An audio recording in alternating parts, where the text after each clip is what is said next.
This is it. This is the JBF7 flight controller. The new flight controller from me and RaceDayQuads is here, and I would like to tell you all about it. I'm Joshua Bardwell. You're going to learn something today.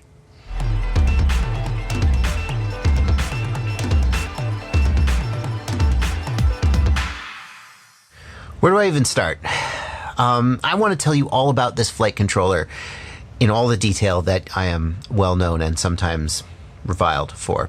But if you want to just get down to the nitty gritty, there is a link in the video description down below to a user manual. It's got wiring diagrams, and for many people, the wiring diagrams, you're just going to look at them and go, okay, I see the code of the matrix, and you're going to know how to wire it up. There's more detail down there for if this is your first build, taking you through some of the additional steps.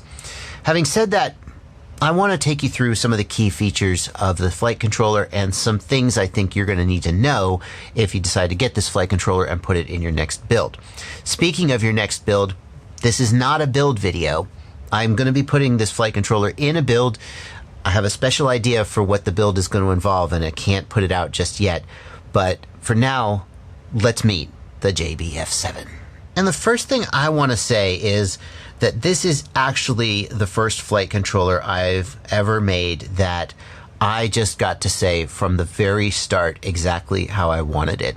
You might think that happened with the previous one, the JBF4, and it's true, I did have a lot of input into the JBF4, but it actually had already started being worked on before I became a part of the project, and a few things were set in stone. Then later they removed the SD card slot and put a data flash chip on the JBF4, and I kind of didn't like that, but I kind of went along with it. And with this one, I said I want it exactly how I want it, and that's how it's going to be, and that's how it is. I hope you like it too. One of the things that I really wanted from this flight controller was the ability to have a simple and easy setup even for beginners.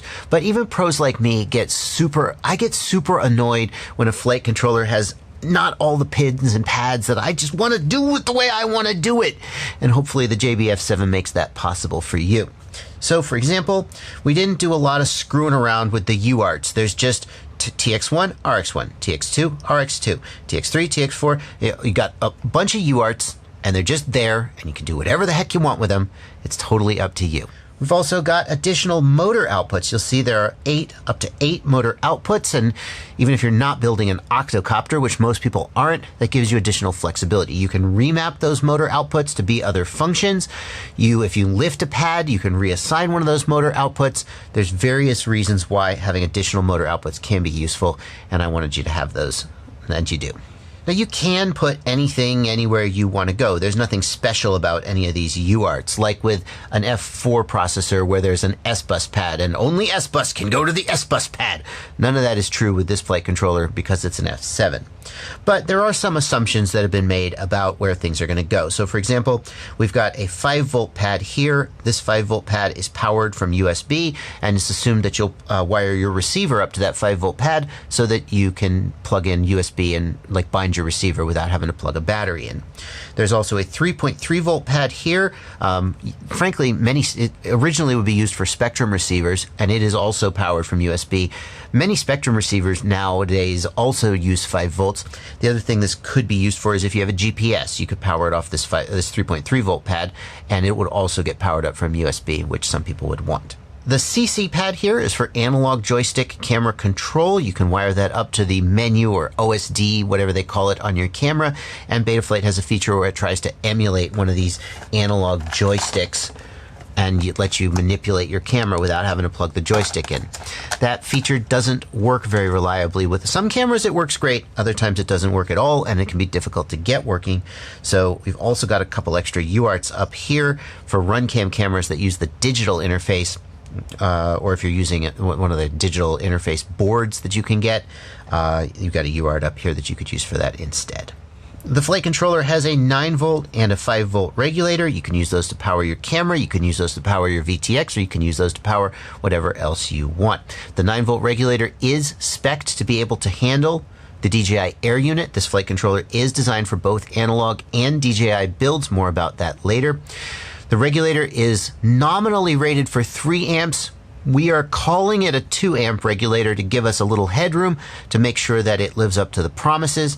One of the things that was a little frustrating about the JBF4 was the 9-volt regulator was often not quite up to snuff. We worked really hard to make sure that didn't happen this time.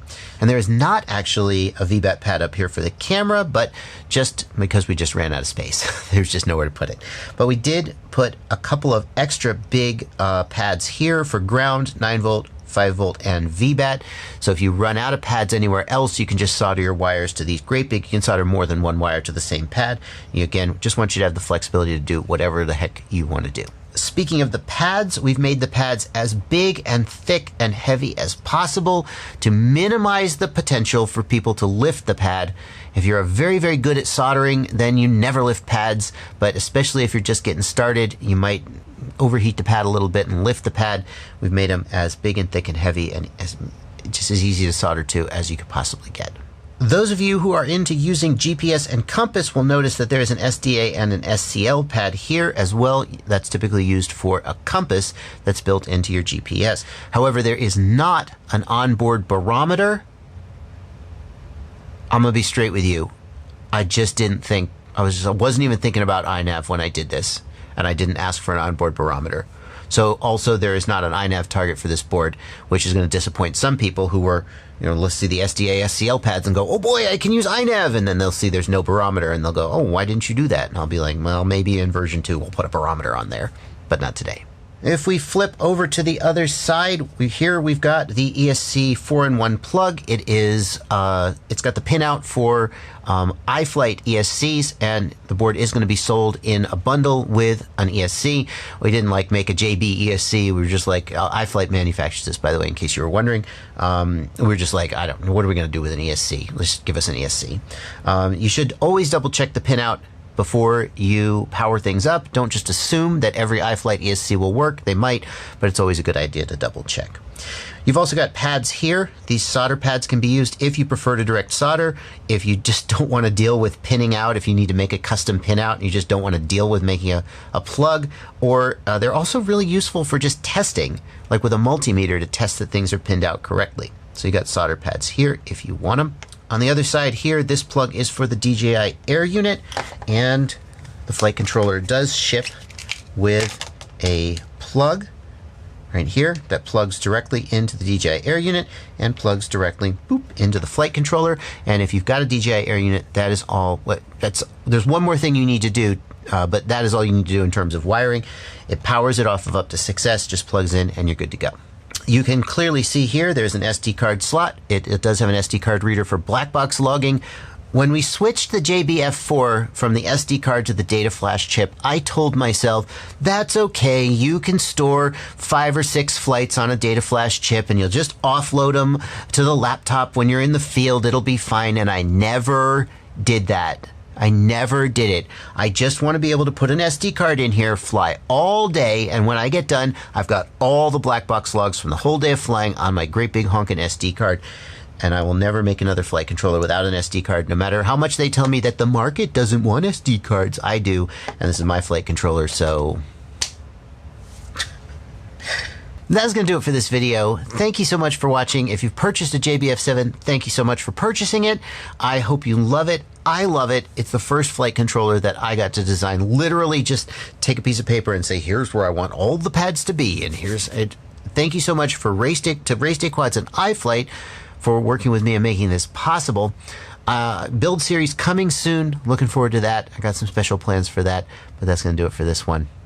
Happy flying, you guys. Do you see this baby? Isn't he cute?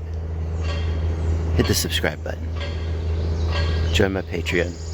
Use my affiliate links. Or just keep watching videos. That's better than nothing. Go, go, gaga, subscribe to my daddy.